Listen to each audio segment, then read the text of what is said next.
شهسوار پرون ورځ ویلې چې زه بیا سندرو ته راځم، خو نن ورځ یې بیا تازه ویډیو اپلوډ کړه او ویلې چې زما خبرونه تاسو غلط تعبیر اخیستی دی. نور په ویډیو کې وګورئ چې دی څه وایي، د غلط تعبیر نه د څه هدف ده. او بله مهمه دا چې کریم صادق افغان کرکټر څه وړاندیز ورته وکړ. ویډیو کې وګورئ. له موږ سره تر اخره پاتې شئ چې له موضوع پوره خبر شئ. قدرمنو لیدونکو السلام علیکم، ستړي مه شئ.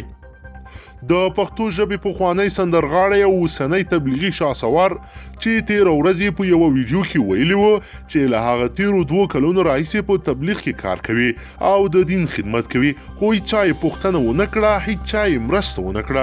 نو اوس یو ځل بیا غواړي چې د موسیقي میدان ته راشي. په خپله یوه بله نوې او تازه ویډیو کې بیا داسې وایي چې خلکو د هغه د خبرو نه غلط مطلب اخیستی دی او یا ورته غلط مطلب ورکوي. حال دا چې هغه په خپله ویډیو کې دا خبره کړې وه چې دین به اول وي او دنیا به ورپسې په 2یم نمبر کې وي. شهسوار خان په خپله نوې ویډیو کې وایي چې زه به د دین مهنت اول کوم، د تبلیغ مهنت به اول کوم، ځکه د نبی علیه صلی الله علیه وسلم لار ده او څوک چې د دې مهنت نه انکار کوي هغه کافر او مشرک دی. شهسوار خان وایي چې زه د تبلیغ له مهنت سره ډیره مینه کوم او زه بیا دا کار بیا هم کوم، بیا یې هم کوم. نوموړی وایي چې د تیرې ویډیو هدف یې دا و چې هغه په صوفیانه کلامونه وایي، نعتونه به وایي او په دغه برخه کې به دا کار کوي. خو د هغه په وینا چې ځینو خلکو او فیسبوکي پاڼو چلوونکو د هغه خبرو ته غلط رنګ ورکړ او د خلکو پاڼو د لایکونو د زیاتولو لپاره په هغه پسې ډیر څه وویل. نوموړي همدا راز وایي چې زه نه له تاسې نه پیسې غواړم او نه درنه ډالر غواړم، بلکې زه له تاسې نه یوازې دعا خواست کوم چې زما له وجې الله پاک ډیرو خلکو ته هدایت نصیب کړي. خو که د شهسوار خان انځورونه او ویډیوګانو ته وکتل شي نو په هغه کې واضح بدلون راغلی دی.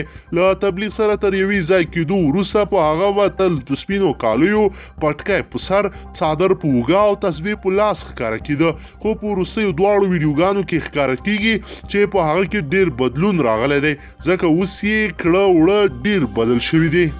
2یم خبر، تازه پرون په یو ویډیو کې شهسوار خان ویل چې 2 کاله یې کېږي په تبلیغ کې کار کوي، خو چا یې هم پوښتنه ونه کړه او د اقتصادي مشکلاتو له امله یو ځل بیا غواړي چې سندرې پیل کړي. هغه وویل چې لومړی د دین کار دی او ورپسې د دنیا کار دی، نو هغه به دواړه کارونه کوي او خپلو مینهوالو ته یې زیری ورکړ چې یو ځل بیا سندرو ته راځي. په دې اړه د افغانستان کرکټ یو پخواني لوبغاړی تاج ملک علم په هم تبصره کړې ده چې د هغه تبصرې ته لاندې د افغانستان یو بل پخوانی سندرغاړی کریم صادق په خپل کمنټ کې لیکلي دي چې د الله رضا لپاره له شهسوار سره هره میاشت 20,000 کلدارې مرسته کوي. تاج ملک عالم په خپل دغه پوسټ کې لیکلی دی زمونږ د کوزي پښتونخوا یو ورور شهسوار خان 2 کاله مخکې د سندرو ویلو څخه توبه ویسته او پاکه زندگی شروع کړه، خو اوس یې ګیله کړې چې چا مې پوښتنه ونه کړه. نو واپس د شیطان ملګرتیا ته ادامه ورکوم. نو د الله بنده ته توبه د خلکو لپاره ویستې وه که د الله لپاره؟ که د الله لپاره وه نو د الله قانون دا ده چې هغه خپل بنده نه امتحان خامخا اخلي چې فرمایي سورة العنکبوت حسب الناس ان یترکوا ان یقولوا آمنا وهم لا یفتنون. ای خلکو، دا ګڼلی دی چې یوازې به مو همدومره ویلو پرېښودلی شئ چې مونږ ایمان راوړو او هغوی به ونه ازمایل شي؟ نه وروره، پام چې پښه دې خویه نه شي او شیطان دې دوکه نه کړي. الله باندې توکل وکړه، ټول مشکل به دې حل کړي. همت وکړه. د شهسوار خان د سندرو نړۍ ته له بیرته راتګ سره سم ځینو خلکو د هغه د پرېکړه وستایله، خو ډېرو خلکو د هغه د دې ځای دغه پرېکړه مخالفت وکړ او هغه باندې کلکې نیوکې وکړې. خو پخوانی لوبغاړی کریم صادق بیا د تاج ملک عالم په دغه پوسټ باندې ولیکل چې که د روزګار مشکل وي نو د الله د رضا لپاره هغه ته هره میاشت 2000 کلدارې برابروي.